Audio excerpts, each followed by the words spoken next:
O eco de Paris, vozes no subsolo do Parc des Princes. Poucos estádios no mundo respiram história como o Parc des Princes.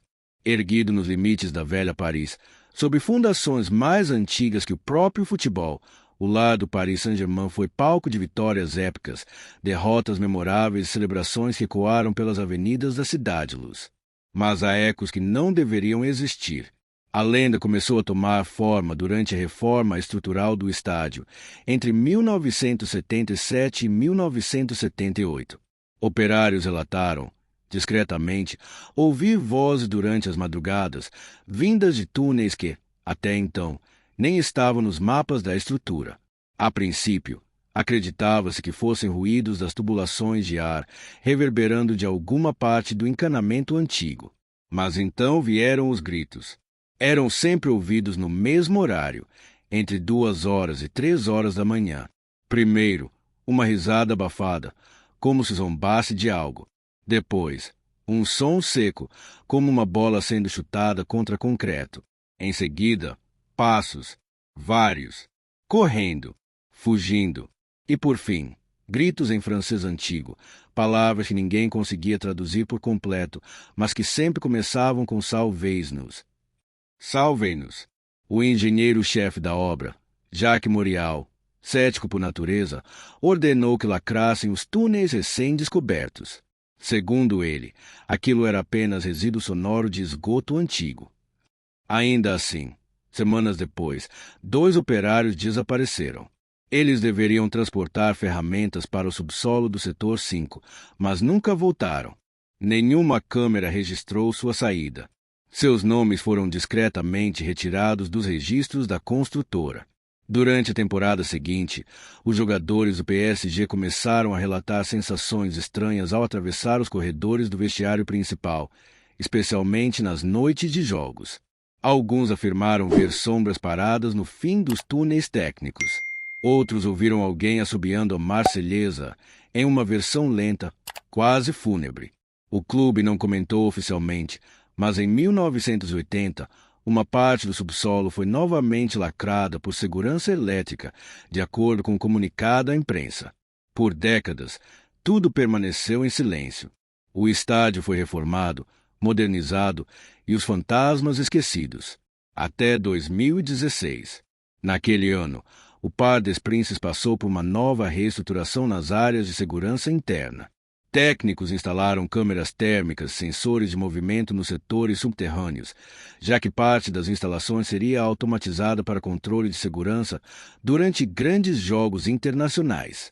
Foi então que, no terceiro dia de testes, um padrão foi detectado. Todas as madrugadas, entre 2 horas e 3 horas, sensores de movimento eram ativados nos setores lacrados.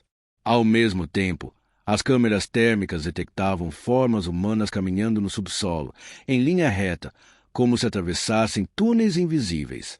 Quando os técnicos tentaram revisar as imagens normais, as fitas estavam corrompidas. Não havia áudio, apenas um som estático, repetido, tum-tum-tum, como uma bola sendo chutada. O clube silenciou os relatos e os técnicos foram substituídos por uma equipe estrangeira. Mas um dos antigos engenheiros, Gilles Marty, divulgou imagens em um fórum na Deep Web. As fotos mostravam 3 silhuetas idênticas, em marcha e algo nas mãos. Uma bola, um crânio. A resolução não permitia saber. O post ficou menos de 20 minutos no ar antes de ser apagado. Gilles foi encontrado dias depois, vítima de uma parada cardíaca em seu apartamento, com os olhos abertos, uma expressão de pavor congelada no rosto. Hoje, o Parc des Princes continua vibrando com os cantos da torcida. O PSG continua disputando finais, quebrando recordes, vendendo ingressos a cada nova temporada. Mas os seguranças que patrulham as alas subterrâneas sabem, há regiões que evitam depois à meia-noite. Alguns dizem que, às vezes, ouvem uma bola quicando atrás de portas que deveriam estar trancadas. E há um corredor em especial, entre o vestiário 13 e o antigo setor técnico, onde ninguém mais acende a luz. Porque ali, mesmo com o estádio vazio, mesmo com o mundo em silêncio, ainda se ouve alguém pedindo ajuda. Salvez-nos. Mas não há mais ninguém para salvar. A Arena Rubra, quando o sangue não era só metáfora. Bayern de Munique, Allianz Arena, Alemanha. A Allianz Arena, com sua fachada translúcida e iluminação vibrante, é um dos palcos mais modernos do futebol mundial. Um templo futurista do esporte, admirado por torcedores, arquitetos e jogadores. Mas para quem conhece Munique além dos guias turísticos, há um detalhe que ninguém discute em voz alta: a arquibancada 13. Ela não aparece destacada em mapas ou manuais de assentos. Está lá, claro, funcional, numerada, cheia de assentos vermelhos. Mas desde 2006, o setor 13 carrega um silêncio que não combina com a paixão da torcida bávara. E não é porque ninguém grita ali. É porque ninguém mais senta ali de noite. Tudo começou em 15 de março de 2006, num jogo morno de fase de grupos da Champions League entre Bayern e Milan. Chovia, pouco público, um jogo travado. Mas foi naquela noite que Markus Heller, torcedor fiel, com 43 anos e mais de 100 ingressos guardados em casa, sentou-se exatamente no assento 13C. Ele estava sozinho. Como sempre, no segundo tempo, após uma falta dura e um gol anulado, testemunhas ouviram Marcos gritar algo ininteligível. Relatos posteriores disseram que ele olhava fixamente para o campo, murmurando em bávaro antigo, uma forma de dialeto que poucos ali entenderam. De repente, ele se levantou, encarou o gramado e caiu. Sem som, sem convulsão. Apenas caiu. Paramédicos correram, mas Marcos não estava mais lá. Apenas o casaco e a bandeira do Bayern. Nenhum sinal dele nas escadas, catracas ou câmeras. A polícia considerou uma desorientação com fuga espontânea. Mas amigos próximos juram que ele jamais abandonaria o jogo, muito menos sem sua carteirinha do clube. Nos meses seguintes, algo estranho começou a acontecer com os torcedores que sentavam nos arredores daquele setor. Desmaios, narizes sangrando, sonhos com um homem de camisa vermelha, sem rosto, parado no campo vazio às 3 da manhã. Quando o estádio foi esvaziado para uma vistoria interna da segurança, os responsáveis detectaram uma falha elétrica crônica apenas nas luzes da arquibancada 13, que se acendiam sozinhas, sempre em tom vermelho profundo, mesmo com os sistemas desligados. Em 2012, técnicos que faziam manutenção nas fundações do estádio descobriram uma câmara enterrada sob a arquibancada. Uma estrutura antiga, revestida de pedras brancas manchadas de ferrugem, ou sangue, como alguns disseram. Sem registros históricos oficiais, a imprensa foi instruída a ignorar o caso. Mas um dos técnicos, Michael Kron, gravou um áudio no celular pouco antes de desaparecer. Tem algo aqui ou alguém? Isso não foi construído para sustentar concreto. É mais antigo. Muito mais. O chão pulsa. A luz, ela pulsa. Como um coração. O corpo de Michael nunca foi encontrado. Mas seu capacete apareceu meses depois, trancado dentro de uma caixa elétrica no setor 13, com um bilhete dentro. Nick Geder, der assiste, vê. Mas todos ouvem.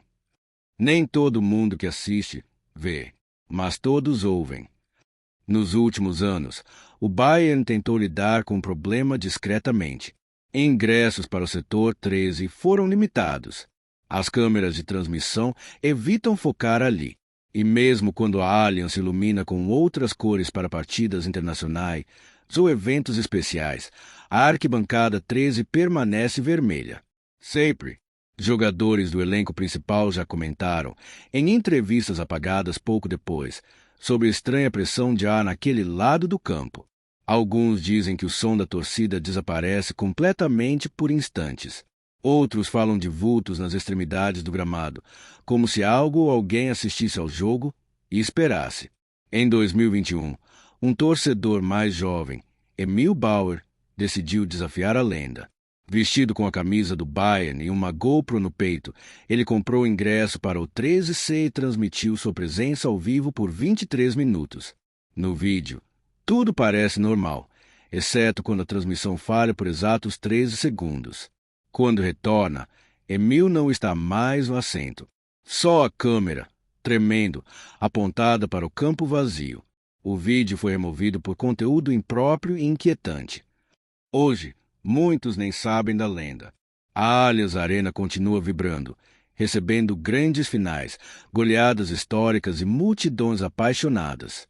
Mas quem trabalha ali, seguranças, técnicos, camareiros, sabe que a verdadeira paixão do estádio não é a torcida. É algo que vive sob a arquibancada 13.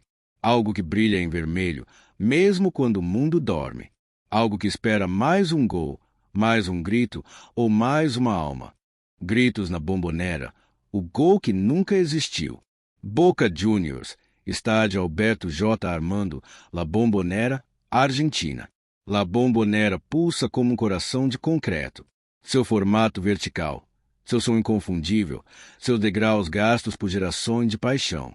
Quando Boca Juniors entra em campo, o estádio parece tremer com a força de 1000 vozes, e é justamente nesse grito coletivo que nasceu a lenda mais antiga e negada de todo o futebol argentino, o gol que ninguém viu, mas que todos ouviram. A noite de 12 de abril de 1984 deveria ter sido apenas mais um capítulo da rivalidade entre Boca e Rosário Central. O jogo era decisivo, mas não final. O estádio estava lotado, como sempre. O placar, empatado em 1-1 aos 89 minutos. O árbitro já olhava o cronômetro. E então, aconteceu. O comentarista da Rádio Belgrano, Roberto Soares, interrompeu sua narração gritando: "Gol ao de Boca!" A torcida explodiu. Foguetes estouraram sobre o bairro de La Boca. O placar eletrônico marcou 2-1. O estádio inteiro comemorava. Mas havia um problema. Nenhuma câmera havia registrado o lance. Nem da televisão nacional, nem das 3 câmeras independentes contratadas pela imprensa.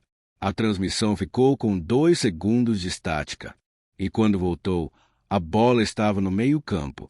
Os jogadores do Rosário protestavam. Diziam que o gol não existira. Os do Boca olhavam confusos, alguns apontando para o fundo da rede. Outros nem sabiam como explicar. A súmula do árbitro Carlos Mancuso relatou apenas: gol aos 89, autor não identificado. O nome do suposto artilheiro nunca foi confirmado. A ficha oficial registrou autogol de maneira genérica e o Boca venceu por 2-1. Mas a comemoração foi curta, porque o que veio depois nunca foi explicado. Na semana seguinte, o bandeirinha daquela partida, Francisco Rebolo, foi encontrado morto em sua casa, com os olhos arregalados e a boca costurada. Não havia sinais de luta, nenhuma marca de arrombamento.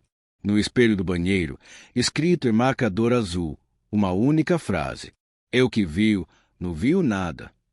Aquele que viu, não viu nada. A diretoria do clube tratou o caso como lenda urbana. Mas entre os jogadores, técnicos e torcedores mais antigos, começou a circular um boato mais perturbador. A linha de fundo daquele gol nunca mais foi a mesma. Desde 1984, em jogos noturnos, seguranças dizem ver uma sombra correr entre a bandeira de escanteio e o poste direito, sempre aos 44 minutos do segundo tempo. Não é uma pessoa, não é uma ilusão. É uma silhueta humana que se move com uma velocidade impossível e desaparece assim que toca a rede. Alguns jogadores afirmam sentir calafrios ao pisar naquela área. Um goleiro reserva, Javier Funes, que treinava sozinho de madrugada, declarou à imprensa alternativa que algo passa por trás do gol e ri, mas sua entrevista foi retirada do ar menos de 48 horas depois, e ele nunca mais jogou profissionalmente.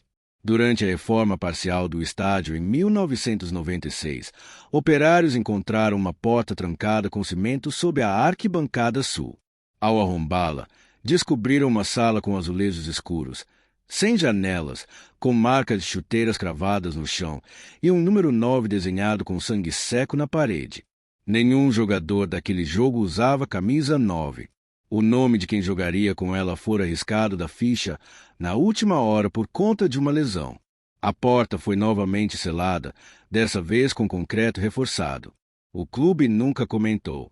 Nos dias de hoje, La Bombonera continua vibrando com as vozes da 12ª torcida, com títulos, com a glória azul e ouro. Mas quem entra naquele estádio à noite, torcedor, funcionário ou jogador, sabe que há um canto da arquibancada onde ninguém senta. Um corredor onde o som parece vir de longe, de muito longe, como um eco antigo.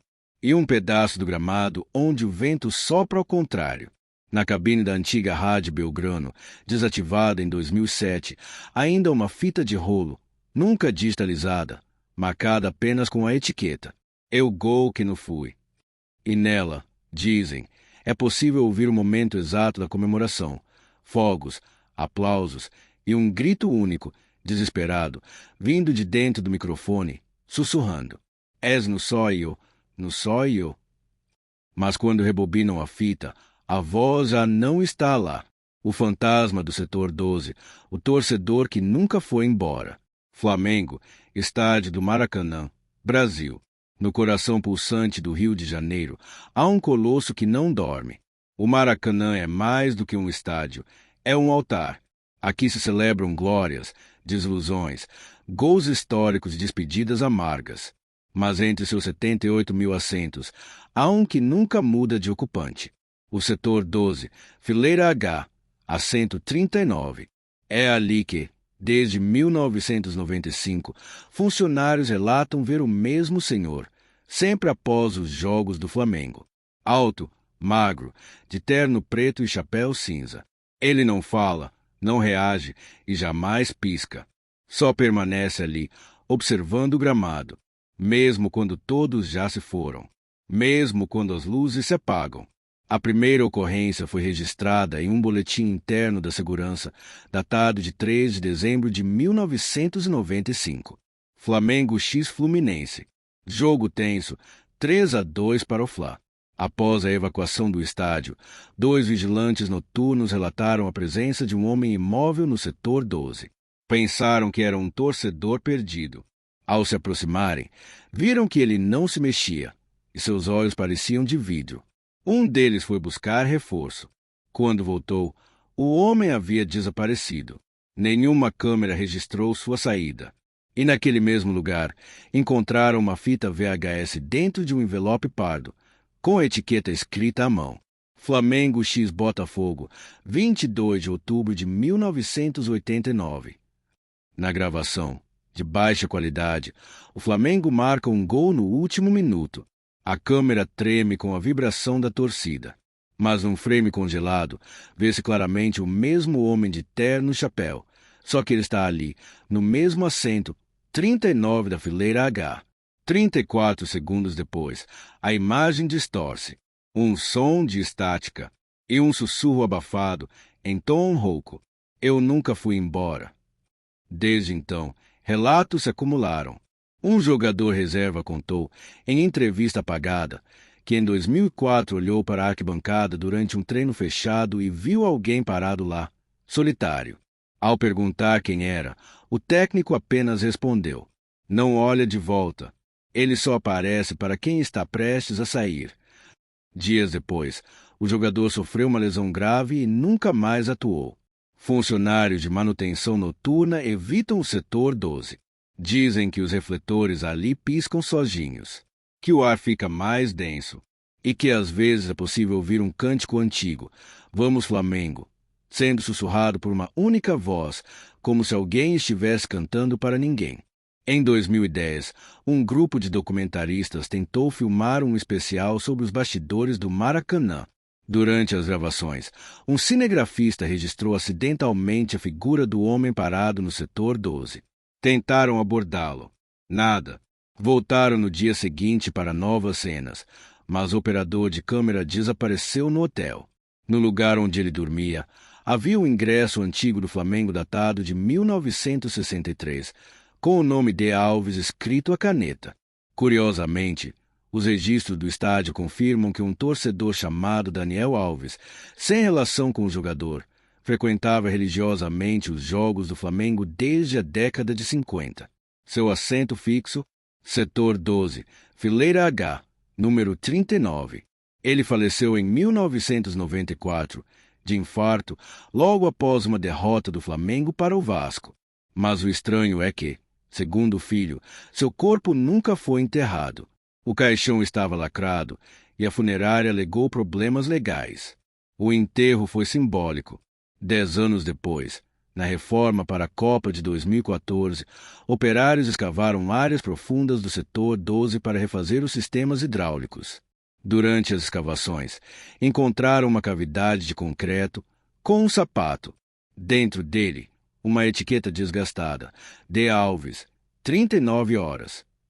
A obra foi paralisada e tudo foi rapidamente silenciado pela administração. O concreto foi novamente derramado, o setor restaurado. Mas desde então, os assentos do 12 horas e 39 são misteriosamente trancados durante a noite. Ninguém senta lá em jogos noturnos. A catraca desse setor às vezes registra um passageiro fantasma, um único bip, sempre às 22h07. Hoje, o Maracanã continua vivo. Os gritos da nação rubro-negra ainda estremecem o concreto. O verde do campo ainda brilha sob os holofotes. Mas se você for ao estádio em uma noite de clássico, olhe com atenção. Olhe para o setor 12, fileira H, assento 39. Se ele estiver vazio, sinta alívio. Mas se alguém estiver lá, um homem de terno, parado, de olhos fixos no campo, não tente vê-lo de perto. Por tudo que é sagrado no futebol, não pisque. O substituto, a entidade que entra sem ser escalada. Chelsea, Stamford Bridge, Inglaterra. No bairro de Fulham, em Londres, o Stamford Bridge resiste ao tempo como uma fortaleza do futebol inglês. Seus muros já ouviram milhares de vozes em uníssono, já vibraram com conquistas históricas e ruíram com derrotas humilhantes. Mas há um nome que nunca esteve em súmulas. Um jogador que ninguém escalou. Um corpo que ninguém viu entrando em campo. E ainda assim, ele sempre está lá, no canto da tela, em imagens borradas das partidas, o 14º jogador. A primeira menção surgiu de forma casual, em 1999. Durante a reexibição de um Chelsea X-Leeds na BBC, um telespectador ligou ao canal afirmando que havia visto um jogador extra durante um lance de escanteio. Quando a emissora revisou a imagem, percebeu algo estranho. Uma sombra, ou figura, atrás da trave, vestida com uma camisa azul sem número, que desaparecia assim que a câmera cortava de ângulo. Pensaram ser um problema na fita. Mas o mesmo ocorreu em outras partidas, em jogos antigos, em finais, em amistosos, sempre durante momentos de tensão, e quase sempre antes de uma lesão grave. O mais notório desses casos foi em 2004, uma partida entre Chelsea e Newcastle. Aos 63 minutos, Wayne Bridge sofre uma lesão horrível na perna esquerda. A transmissão mostra o choque, mas ao ser desacelerada quadro a quadro, é possível ver, por menos de um segundo, uma figura de pé, atrás da linha lateral, próxima ao técnico. Ela veste um uniforme do Chelsea, mas sua face está completamente borrada. Não há sombra, não há expressão. Especialistas em vídeo tentaram corrigir os quadros. O nome que aparece em uma faixa digital de fundo, por coincidência, exibe algo como Player 14 Reis. Nenhum jogador com esse nome foi registrado na Premier League. Durante a reforma interna de Stamford Bridge em 2006, técnicos encontraram uma pequena porta atrás dos antigos vestiários, trancada com uma corrente enferrujada. Ao arrombá-la, descobriram um quarto abafado, com paredes cobertas por páginas de jornais antigos. Todas com manchetes de lesões trágicas no futebol, fraturas, colapsos, quedas fatais. No centro da sala, havia uma cadeira virada para a parede. Nela, escrito em giz, sempre há um a mais. O local foi selado discretamente pela diretoria, mas rumores começaram a circular entre jogadores da base. Muitos diziam ouvir um assobio vindo do túnel de acesso ao gramado, sempre que algum atleta estava lesionado. Um preparador físico jurava ver pegadas frescas no gramado, saindo de uma área onde ninguém havia pisado. Durante o treino do Chelsea antes da final da Champions League de 2012, o atacante Salomon Kalou caiu sozinho, sentindo uma fisgada muscular. Na gravação do circuito interno, vê-se um vulto passando por trás dele no exato momento do colapso. O staff técnico apagou as imagens, Ou tentou. Mas alguém vazou um print em fóruns obscuros, com a legenda: ele entra quando alguém cai. Torcedores mais antigos começaram a chamar essa presença de The Sub, o substituto. Mas ele não substitui ninguém. Ele apenas surge, observa e se vai, sempre quando há dor em campo. As câmeras atuais parecem falhar sempre que ele aparece. Alguns comentaristas já notaram fantasmas de pixels perto da linha lateral quando um jogador cai. Um dos operadores da Sky Sports afirmou que precisou editar manchas sem forma em pelo menos 5 jogos ao longo da temporada 2020. Coincidentemente, todos os jogos tiveram lesões graves no elenco. O clube, claro, nunca comentou. Mas há uma superstição silenciosa entre os jogadores do Chelsea. Nenhum deles usa a camisa 14 por opção. É sempre imposta ou usada por pouco tempo. Alguns alegam azar, outros dizem que não veste bem. Mas nos corredores internos, um boato se espalha. A 14 não é para um jogador, é para ele. Hoje, Stamford Bridge continua recebendo milhares de torcedores. As câmeras seguem transmitindo, os técnicos seguem substituindo os jogadores, mas ninguém fala sobre o 14º. Ninguém pergunta por que algumas gravações têm cortes de 2 segundos. Ninguém questiona o motivo de uma sombra aparecer por instantes e sumir. Mas a próxima vez que você assistir a um jogo do Chelsea e alguém se machucar em campo, repare no canto da tela. Se você enxergar algo a mais, uma figura parada, calada, uniforme azul e rosto ausente, não tente pausar. Não volte à imagem. Ele só aparece para quem está prestes a vê-lo também. E a dor vem logo em seguida. As Sombras de Turim, o jogo que recomeçou sozinho. Juventus, Allianz Stadium, Itália. Na arquitetura moderna do Allianz Stadium, tudo é controle. Iluminação automatizada, catracas eletrônicas, sensores térmicos e um circuito fechado com mais de 160 câmeras. O lar da Juventus é um dos estádios mais seguros da Europa, pelo menos durante o dia. Na madrugada de 14 de outubro de 2017, o operador de segurança noturno, Enrico Fauci, relatou um alarme de movimentação interna. A câmera do setor oeste mostrava claramente 3 figuras em campo. A luz do estádio, supostamente desligada desde as 22 horas, estava acesa. A relva, ligeiramente revolvida. Mas todos os portões estavam trancados. Nenhum alarme de acesso fora disparado. Enrico, assustado, tentou contato com a central da Juventus. Sem resposta. Rewind. Play.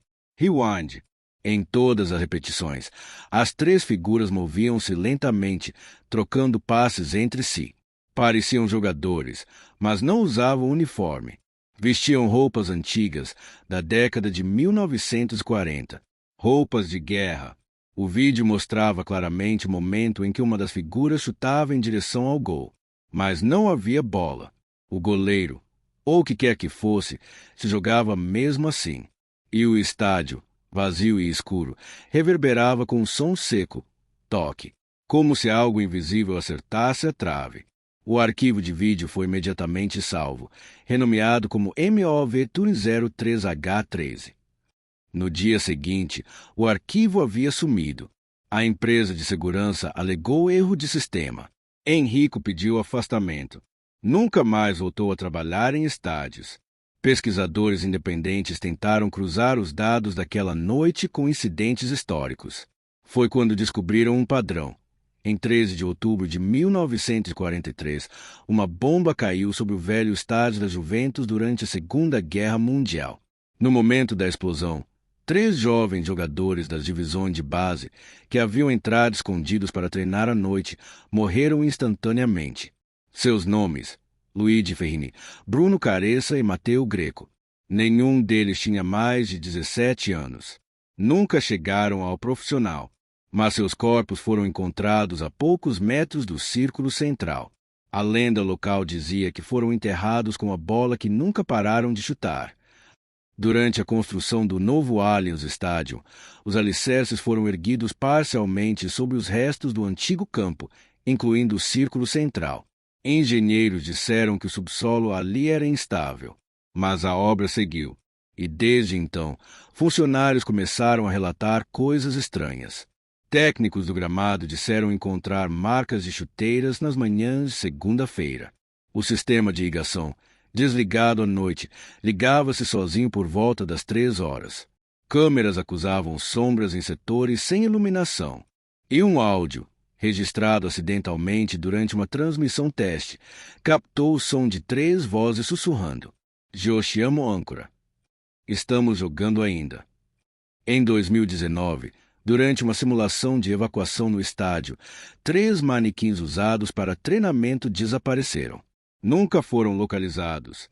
As câmeras de segurança captaram, na última imagem, os manequins alinhados no centro do campo, com a cabeça voltada para o gol norte. Em pé, parados, como esperando o apito inicial. Desde então, o estádio mantém sensores desligados entre as 3 horas e 4 horas da manhã, oficialmente para a economia de energia. Extraoficialmente, para evitar novos registros. Mas não adiantou. Em 2022, um drone publicitário sobrevoava a arena às 2h55. Por falha no cronograma, permaneceu ativo durante a madrugada. O piloto automático capturou algo, luzes piscando no placar eletrônico e 3 sombras correndo lentamente de um lado a outro do campo. Quando o drone caiu, a última imagem enviada exibia o número 30 no placar, com a inscrição greco no painel de artilheiro. Esse jogo nunca aconteceu. Hoje, a Juventus segue sua história, vencendo campeonatos, lotando arquibancadas e sendo símbolo do futebol italiano. Mas os seguranças noturnos, ao passarem pela lateral do campo, evitam olhar para o círculo central. Porque, às vezes, quando o mundo dorme e o gramado brilha sob a lua pálida, é possível ouvir o som de uma bola invisível sendo passada, corrida após corrida, por 3 jogadores que jamais deixaram o campo. Eles nunca viraram lenda, nunca foram ídolos, mas jogam até hoje, porque o jogo deles nunca acabou. O último gol, a maldição do Bernabéu. Real Madrid, Estádio Santiago Bernabéu, Espanha. No dia 22 de maio de 1966, o Real Madrid enfrentava o Partizan na final da Copa dos Campeões da Europa. O estádio estava em êxtase. Aos 82 minutos, com o placar empatado em 1-1, Antônio Herrero, um jovem atacante formado na base merengue, recebeu um passe cruzado da direita. Ele ajeitou no peito, fintou o zagueiro e chutou de primeira. Gol. O gol da virada. O gol da taça. E o último gol de sua vida. Enquanto a torcida explodia em delírio, Antônio correu em direção à arquibancada norte, braços abertos, sorriso rasgado no rosto. Mas antes de chegar à linha lateral, ele tropeçou, caiu de joelhos e nunca mais se levantou. Seu coração parou. Aos 23 anos, diante de mais de 80 mil pessoas. A comemoração virou luto. O estádio, silêncio. A taça, erguida por outros. E o gramado, manchado não de sangue, mas de algo mais denso. Invisível, pesado.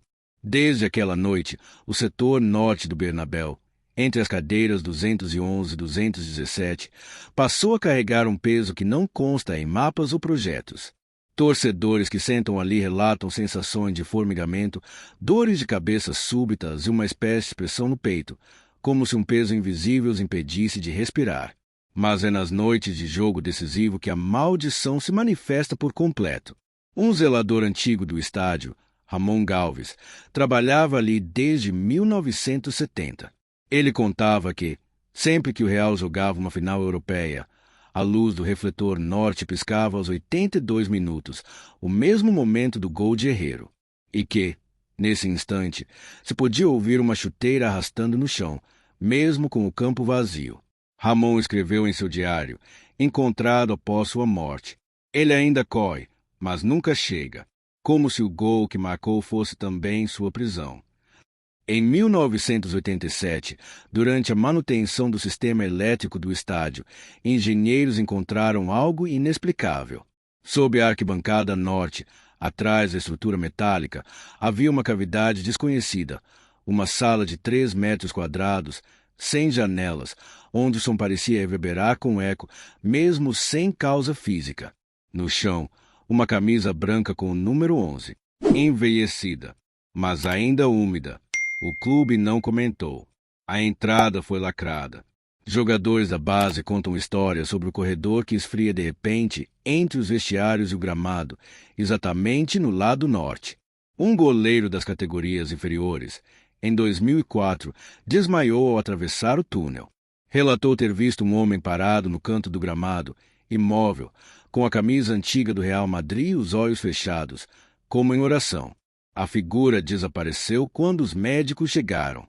Câmeras modernas captaram, por vezes, uma sombra branca correndo paralela à bola durante os lances mais importantes, mas que não aparece em nenhum outro ângulo.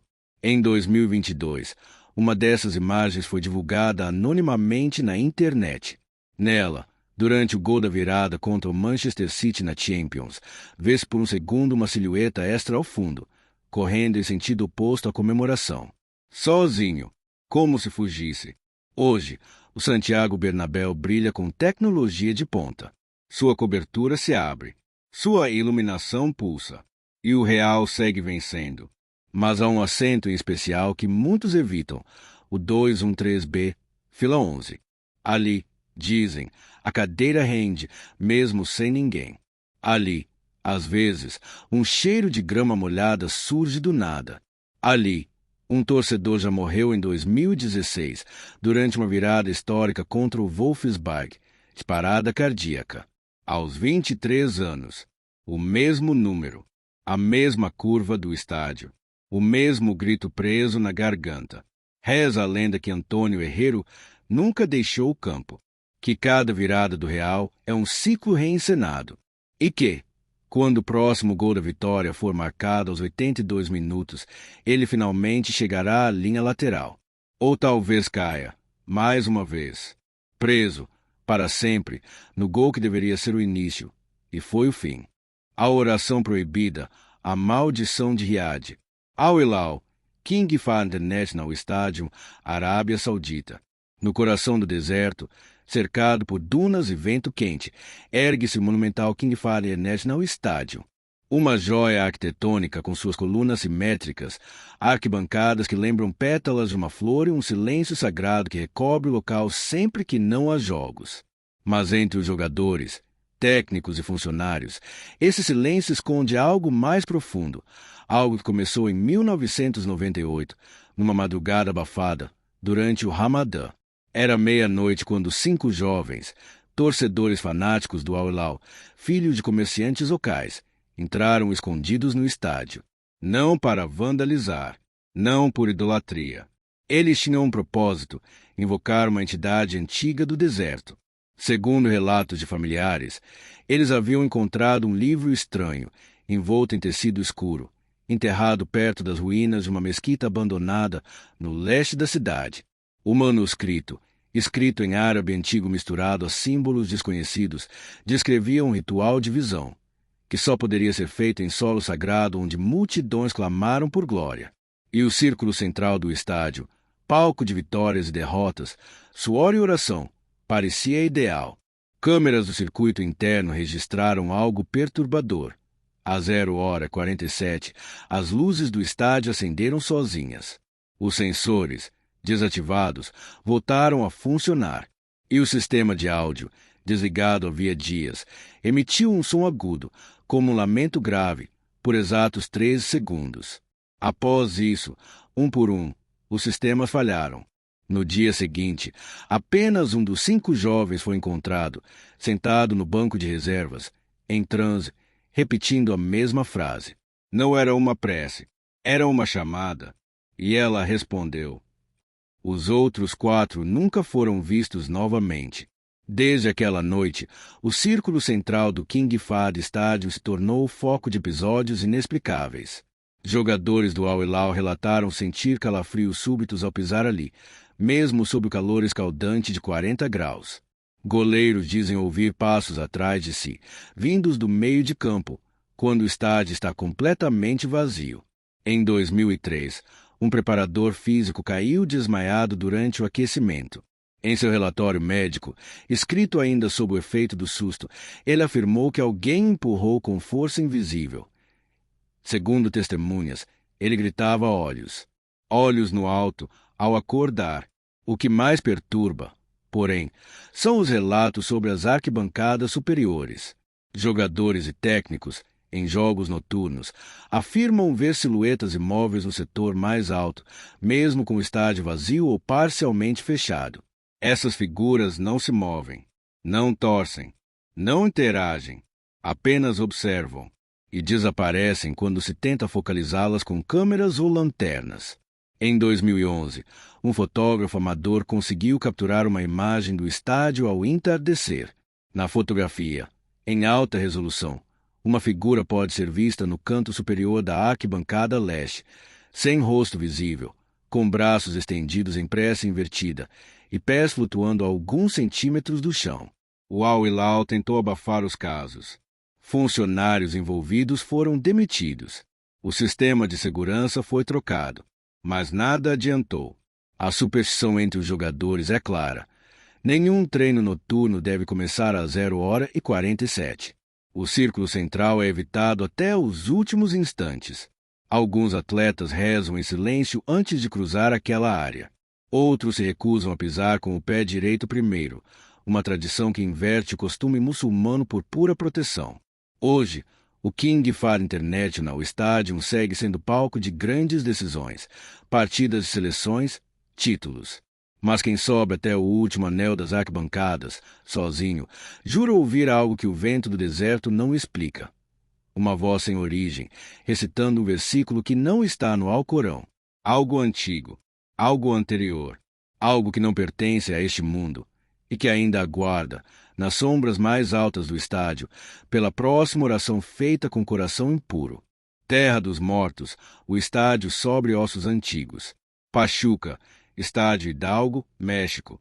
Antes de ser o lar do futebol moderno, antes mesmo de existir como cidade, Pachuca era uma terra cerimonial. Seus vales eram ocupados pelos toltecas e, posteriormente, pelos mexicas. Dizem que o solo da região carrega séculos de sacrifícios, orações e sangue, um sangue que nunca se perdeu totalmente. Quando os espanhóis chegaram no século XVI, construíram suas minas sobre túmulos. Quando os estádios foram erguidos, o concreto selou histórias que não queriam ser esquecidas. O Estádio Hidalgo, lá do Pachuca Clube de Futebol, foi inaugurado em 1993. Mas sua história começa bem antes disso. Durante a preparação do terreno, máquinas escavadeiras encontraram fragmentos de cerâmica, ossadas em posição fetal, amuletos de obsidiana e restos de fogueiras cerimoniais. Os arqueólogos alertaram. Tratava-se de um antigo cemitério indígena, datado de antes da colonização espanhola. Mas os prazos eram apertados. As relíquias foram removidas, embaladas e levadas para museus. As ossadas, dizem, foram despejadas no aterro vizinho. E o estádio continuou sendo construído, como se nada tivesse sido perturbado. No entanto, algo foi acordado. E o Estádio Hidalgo nunca mais conheceu silêncio absoluto. Os primeiros sinais surgiram em 1994, poucos meses após a inauguração. Durante uma partida do Campeonato Nacional, o sistema de som falhou subitamente no momento de um pênalti. As luzes de um dos refletores principais começaram a piscar sem motivo. No replay transmitido pela TV local, um sussurro em uma língua desconhecida pôde ser ouvido no fundo da trilha de áudio. Especialistas consultados mais tarde identificaram o som como náhuatl, língua ancestral do povo mexica. A tradução? Eles não partiram. Ainda vemos. O campo é nosso. Desde então, lendas se multiplicaram. Seguranças noturnos relatam vultos passando pelas arquibancadas superiores, mesmo quando o estádio está completamente fechado. Técnicos de som e iluminação dizem ouvir passos no gramado nas madrugadas, como se alguém estivesse aquecendo. Jogadores juram ver rostos na escuridão do túnel de acesso ao campo, especialmente durante jogos decisivos. O setor 8A, A arquibancada sul tem uma fama específica. É ali que mais se ouvem sons inexplicáveis, risadas, palmas e cânticos, mesmo com o estádio vazio. Durante a semifinal do Clausura 2007, contra o Cruz Azul, o goleiro do time visitante declarou ter ouvido milhares de vozes gritando seu nome enquanto se preparava para o pênalti. Mas quando olhou ao redor, não havia ninguém nas arquibancadas próximas. O Pachuca venceu a disputa. O goleiro nunca mais jogou uma decisão. Mais estranho ainda são os relatos de torcedores invisíveis. Em dias de jogo, os sensores de catracas digitais frequentemente registram números a mais do que os assentos ocupados. Há registro de até 44 entradas fantasmas em um jogo de 2018. A diretoria alegou falha no sistema, mas os seguranças noturnos sabiam a verdade. Um deles, em depoimento nunca publicado oficialmente, disse: "Eles entram, sempre entram. Os antigos donos da terra não perderam o gosto pelo espetáculo." Em 2012, uma obra de manutenção elétrica exigiu escavações na base da arquibancada oeste. Um operário quebrou parte de um tubo de concreto. Sob ele, encontrou uma câmara fechada por pedras. Ao investigar, descobriu-se uma pequena cripta cerimonial, onde ossos humanos, velas petrificadas e símbolos indígenas cobriam as paredes. O engenheiro responsável mandou selar a entrada imediatamente, mas na noite seguinte, 7 refletores acenderam sozinhos. O campo ficou iluminado por exatos 13 minutos. As câmeras internas gravaram uma névoa rasteira se formando sobre o círculo central. Na manhã seguinte, o gramado tinha marcas de pés descalços em direção ao gol sul, com pegadas que pareciam ser feitas por crianças e por alguém com patas largas, rachadas no meio. O estádio começou a ser evitado por parte da imprensa. Alguns canais recusavam transmissões noturnas, e jogadores adversários passaram a considerar o estádio Hidalgo um campo enfeitiçado. O técnico do América, em 2015, foi questionado sobre a derrota inesperada. Ele apenas respondeu: "Eles tinham mais do que 11 em campo. Tinha coisa ali que não respirava." A diretoria do clube mantém silêncio, mas há rumores de que, após cada temporada, um sacerdote é levado ao campo discretamente, não para bênçãos, mas para pedir perdão. Reza a superstição local que nenhuma bola deve ficar no círculo central após o apito final, ou os espíritos dos antigos se apropriam da energia do jogo. Um roupeiro do time, certo dia, esqueceu uma bola ali. Naquela noite, o gramado ficou iluminado sozinho, às 3h33. As imagens mostram a bola se movendo por conta própria, como se chutada por alguém invisível. Hoje, o estádio Hidalgo continua recebendo torcedores apaixonados. O Pachuca segue sua trajetória como um dos clubes mais tradicionais do México. Mas entre os degraus silenciosos das arquibancadas, no som arrastado do vento e no eco que não se repete, há algo antigo observando. Dizem que, se você for ao estádio num dia chuvoso e se sentar em silêncio no setor 8A, poderá ouvir tambores, baixos, rítmicos, vindos de baixo da terra, e uma voz ancestral que sussurra não com raiva, mas com direito: "Vocês jogam em nossa terra. Nós apenas nunca deixamos o jogo." A trilha do vento, espíritos de jogadores caídos. Ulsan Hyundai, Ulsan Musu Futebol Stadium, Coreia do Sul. No sul da Coreia do Sul, cercado por colinas margeando o tranquilo Lago Taeva, ergue-se o Ulsan Musu Futebol Stadium, uma obra arquitetônica inspirada nos palácios reais da dinastia Silla. Com sua cobertura ondulada e colunas que lembram templos antigos, o estádio é uma fusão entre modernidade e espiritualidade. Mas ninguém poderia prever que o lugar seria também um templo para almas inquietas. No dia 23 de agosto de 2003, o Ulsan Hyundai enfrentava o FC Seul. O jogo corria tenso, com torcidas em êxtase. Aos 67 minutos, o céu escureceu de forma abrupta. Um vento violento invadiu o estádio, derrubando placas, agitando bandeiras, fazendo a cobertura de policarbonato vibrar como um tambor antigo. Era o início do tufão Maemi, um dos mais devastadores já registrados no país. A partida foi suspensa imediatamente. Mas o que aconteceu nos 10 minutos seguintes jamais foi oficialmente reconhecido, embora tenha sido sussurrado por jogadores, técnicos e alguns torcedores até hoje. O vento não era comum. Testemunhas afirmam que ele girava em círculos perfeitos dentro do campo, sem tocar as arquibancadas. Um redemoinho localizado, como se dançasse ao redor do círculo central. E no auge do vendaval, uma sequência de nomes foi ouvida, em sussurros altos o bastante para sobressair ao som da tempestade. Nomes como Kim Jong, Lee Sang-woo e Jang Selmin, todos jogadores do passado do clube. Todos mortos em acidentes ou doenças trágicas, anos antes. O fenômeno durou menos de 5 minutos.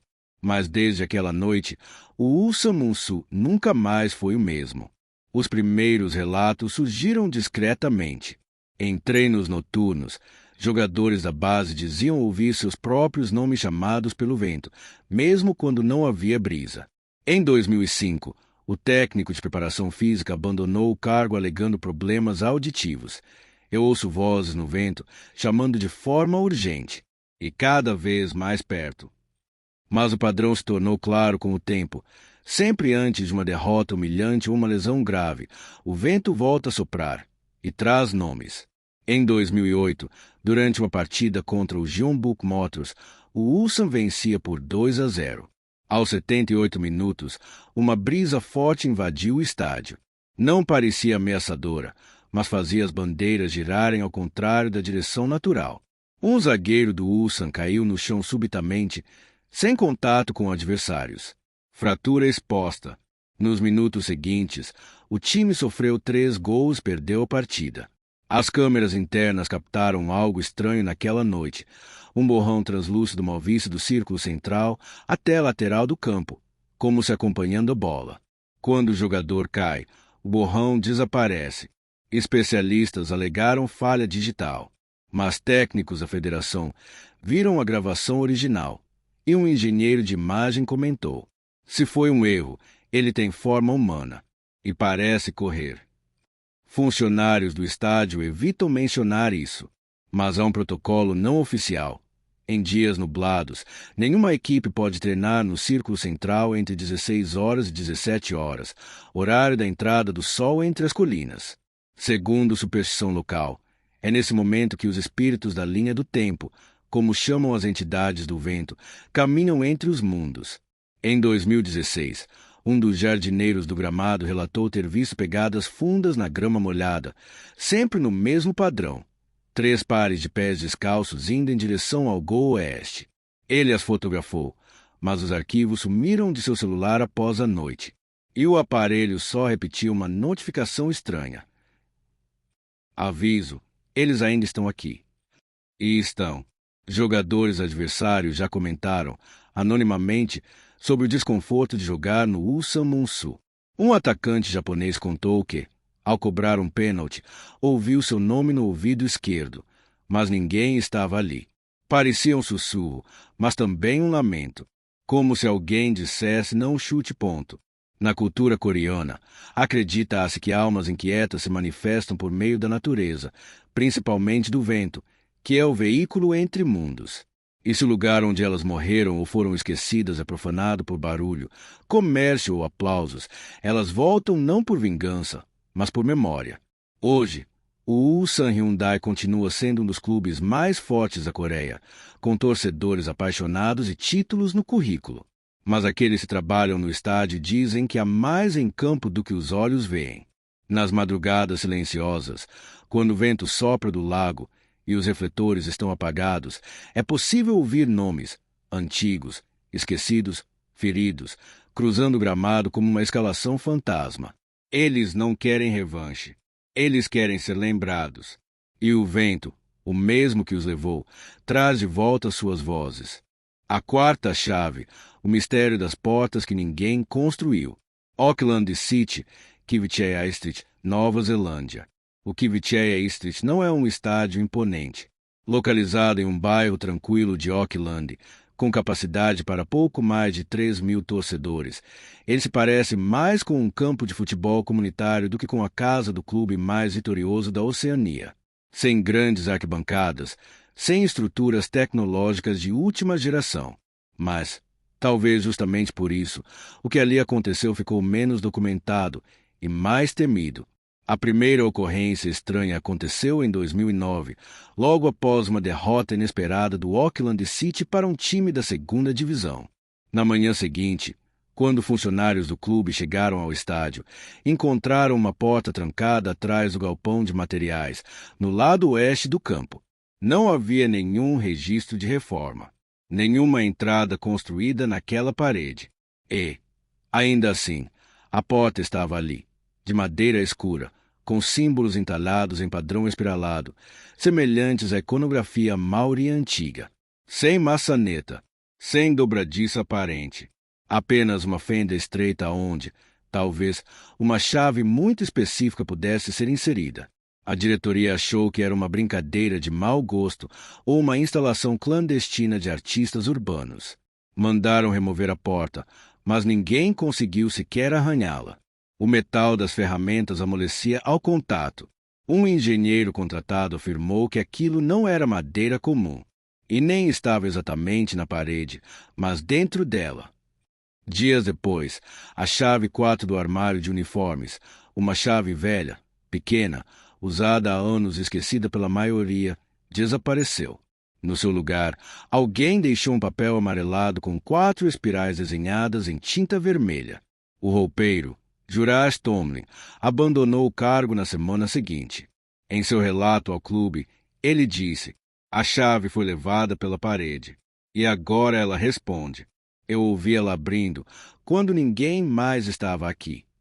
A partir desse ponto, estranhezas começaram a se acumular. Em jogos com chuva, vozes sem fonte aparente ecoavam pelo campo. Não eram gritos de torcida, mas sussurros rítmicos, como uma canção tribal distante.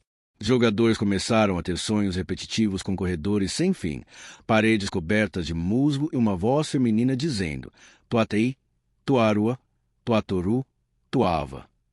Primeira, segunda, terceira, quarta. A maioria ignorou, mas as derrotas do time, que eram raras, passaram a ser acompanhadas por mudanças físicas no estádio. Após cada revés em casa, uma nova porta aparecia, trancada, silenciosa, sem qualquer explicação. Em 2012, após uma eliminação da O-League, a terceira porta surgiu, no túnel de acesso ao vestiário visitante. Dessa vez, o símbolo entalhado não era espiralado, mas uma figura humanoide com olhos muito grandes e braços para cima, como em súplica ou alerta. Um jogador do time adversário, que não sabia de nada disso, saiu correndo do campo e desmaiou ali mesmo, jurando ter ouvido socos vindo de dentro da parede. A porta desapareceu na manhã seguinte, mas o túnel passou a ter uma temperatura mais baixa que o resto do estádio, mesmo em dias de sol. Foi quando os anciãos de uma comunidade maori próxima procuraram o clube. Um deles, Matua Rangi, pediu para ver as portas. Disseram que ele ficou mudo por 3 minutos diante da primeira. Depois, declarou: "Vocês construíram sobre uma câmara de passagem. Era selada há séculos. 4 níveis. 4 provas. A quarta jamais deveria ser acessada." O clube, claro, não levou isso a sério. Mas as portas nunca sumiram. E algo aconteceu em 2017, após uma derrota por 4-1 para um time japonês. A equipe limpava os vestiários quando ouviu um som metálico atrás do depósito de redes, uma fechadura girando. A primeira porta estava entreaberta. 3 jogadores entraram no espaço armados com lanternas. O que relataram depois foi confuso e perturbador. Um corredor estreito, sem fim visível, coberto por símbolos pulsantes que pareciam se mover ao olhar fixamente. Uma sensação de vazio absoluto. E, acima de tudo, um som de respiração, como se a própria construção estivesse viva. Só um deles voltou com lucidez. Os outros 2 ficaram catatônicos por dias. Um deles nunca mais falou. O outro, em 2021, desapareceu durante as férias em Rotorua. Seu último registro de celular foi uma mensagem sem texto, apenas o emoji de chave. Hoje, 3 das portas continuam visíveis. A quarta nunca apareceu. Ou talvez ainda esteja para surgir, após uma derrota que revele o último nível. Jogadores do Auckland City evitam falar sobre isso. Mas há um boato no vestiário. Se você encontrar a chave 4, que às vezes aparece e desaparece no armário antigo, não a toque com a mão direita, ou a porta saberá seu nome. Alguns dizem que o clube venceu tantos campeonatos não por tática, mas porque alguém já entrou por todas as portas, e que algo lá dentro retribui com vitórias, desde que o preço seja pago. O estádio continua pequeno, simples, mas há uma sensação estranha entre os torcedores mais antigos, como se o Kivitcheia East tivesse crescido por dentro, ganhado camadas que os olhos não veem. E quando o vento passa pelo estádio, carregando o cheiro do mar e o canto ancestral da terra, às vezes se escuta um ruído metálico no fundo da parede oeste. Clac! A rotação lenta de uma fechadura que não deveria existir. O olho do dragão, quando as estrelas caem no gramado. Porto, Estádio do Dragão, Portugal. O Estádio do Dragão é, para muitos, uma obra-prima arquitetônica. Erguido no topo de Campanhão, com uma vista panorâmica da cidade do Porto, é conhecido por sua estrutura arrojada, suas curvas azuis e pela força quase mítica do clube que abriga. Desde a sua inauguração em 2003, foi palco de títulos, glórias e noites históricas. Mas entre os corredores do subsolo, nas salas de manutenção onde não há câmeras e entre os funcionários mais antigos, há quem jure que o estádio não é apenas um palco, é uma entidade viva. Os rumores começaram discretamente. Um zelador chamado Simão, que cuidava da irrigação do gramado, dizia que o campo respirava. Durante suas rondas noturnas, ouvia estalos sob a terra, como se o solo se expandisse e contraísse. Em seu caderno de anotações, deixado trancado em um armário após sua aposentadoria em 2011, há desenhos perturbadores, olhos entre as linhas laterais, circuito de luzes piscando em padrões binários e um campo dividido em espirais, com palavras como vigia, oferta e despertar. Simão não era o único. Um engenheiro de som da UEFA, durante uma visita para preparar uma transmissão da Champions League, relatou algo bizarro. No teste de retorno de áudio feito durante a madrugada, os fones captaram um som estranho vindo da sala de entrevistas. O bater ritmado de algo metálico, acompanhado por uma voz que repetia a palavra, caiu em diferentes línguas: português, francês, alemão, inglês, grego. Todas elas intercaladas com estática. Em noites de jogo, luzes do sistema superior, que deveriam piscar apenas em celebrações, acendem sozinhas, por segundos, durante momentos de tensão, como se antecipassem algo. O clube sempre atribuiu isso a testes automáticos ou falhas técnicas. Mas os torcedores mais atentos sabem que as luzes seguem um padrão: 7 piscadas rápidas, seguidas de 2 lentas. É uma sequência que, segundo estudiosos de linguagens esotéricas, representa o símbolo da vigilância divina em cultos antigos da Península Ibérica. A lenda do Olho do Dragão nasceu após um incidente em 2008, quando um jogador da base do Porto, um garoto promissor de 17 anos chamado Manuel Ribeiro, desmaiou durante um treino fechado. Ao ser retirado do campo, seu corpo apresentava marcas de queimaduras circulares nas costas, como se tivesse sido pressionado contra metal aquecido. Manuel jamais voltou a jogar. E o mais estranho, ele dizia que, segundos antes de cair, viu algo surgindo no céu acima do estádio. Uma forma triangular, envolta em névoa azul, que o encarava. Ele chamava aquilo de a pupila do estádio. O caso foi abafado, mas jogadores mais antigos começaram a relatar experiências similares. Uma sensação de serem observados, especialmente ao passar pelo círculo central. Alguns se recusavam a treinar sozinhos no gramado. Um lateral direito que nunca foi oficialmente diagnosticado com nenhum problema neurológico relatou que, durante os aquecimentos, ouvia vozes vindas das arquibancadas vazias. Vozes que diziam seu nome completo, seguido da frase: "As estrelas não sobem, elas caem." Essa frase, inclusive, passou a aparecer com frequência grafitada nos arredores do estádio. Sempre em tinta azul clara, sempre nas madrugadas. Ninguém nunca foi pego em flagrante. Em 2014, o clube promoveu a substituição do gramado por um novo sistema híbrido. Durante a retirada do solo antigo, trabalhadores encontraram, enterrado no subsolo do lado norte, um objeto esférico de vidro azul, do tamanho de uma bola de golfe. No interior, uma espécie de líquido preto se movia lentamente, formando figuras semelhantes a constelações. O objeto foi retirado e entregue à direção. Nunca mais se falou sobre ele. Mas, após aquele dia, o estádio começou a emitir sons agudos durante as madrugadas, como um lamento metálico prolongado.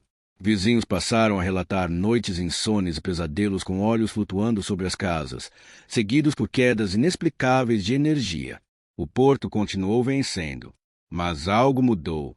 Um membro da comissão técnica, sob anonimato, contou que alguns jogadores de destaque passaram a ter lapsos de memória durante os treinos.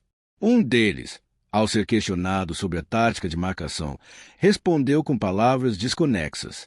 Ao revisar as imagens da câmera de segurança do dia, viram-no parado, por 7 minutos, olhando fixamente para a arquibancada sul, onde ninguém estava. Há ainda superstição sobre o banco de reservas visitante. Técnicos adversários evitam sentar-se no canto esquerdo, onde a sombra da estrutura superior nunca desaparece, nem ao meio-dia.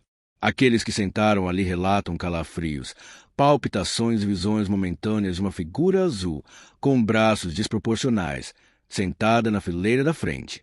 Hoje, o Estádio do Dragão brilha com tecnologia, modernidade e prestígio.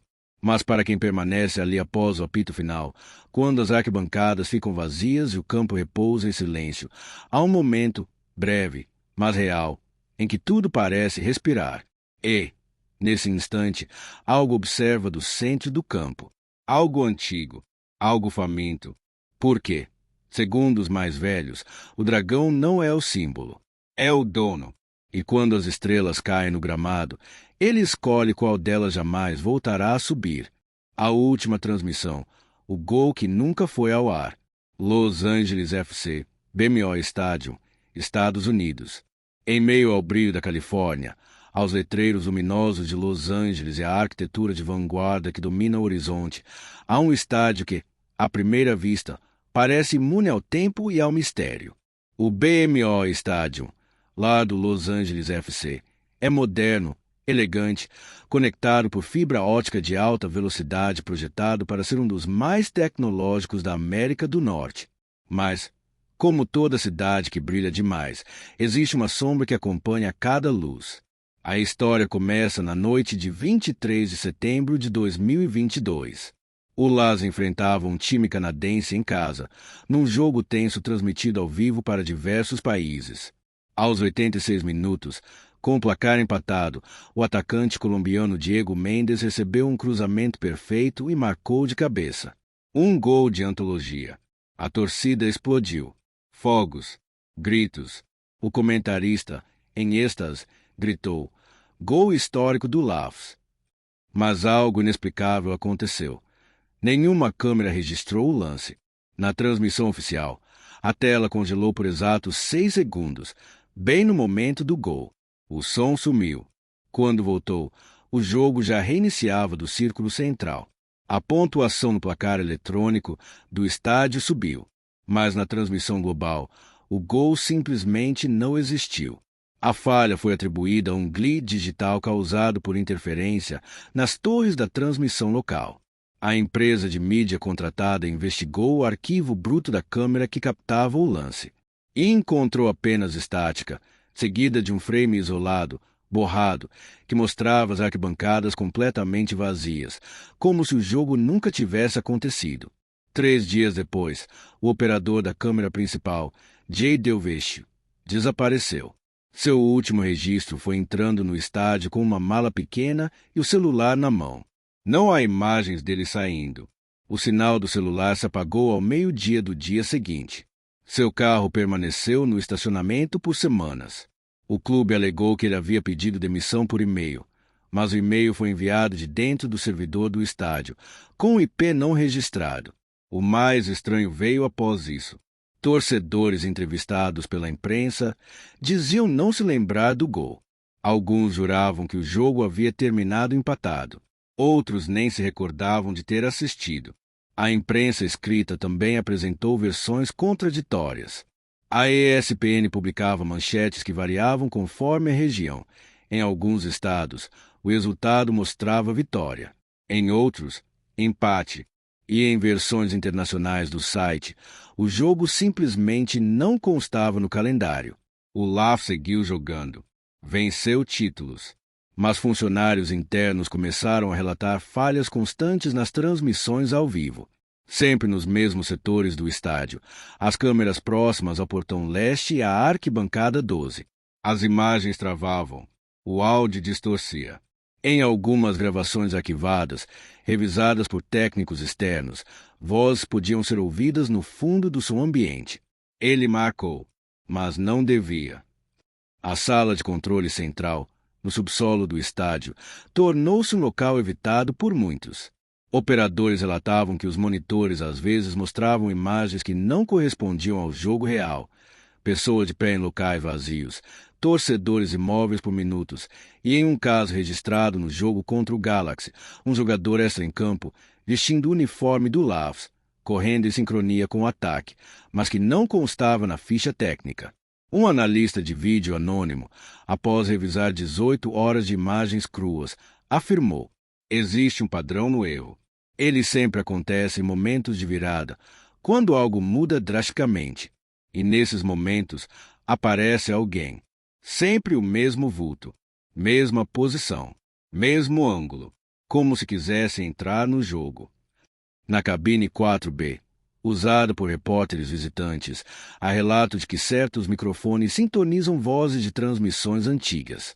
Em 2023, um jornalista da TV australiana ouviu, durante um intervalo, uma narração em espanhol descrevendo o gol de Mendes, como se estivesse acontecendo naquele exato momento. Ao tentar gravar, o som desapareceu.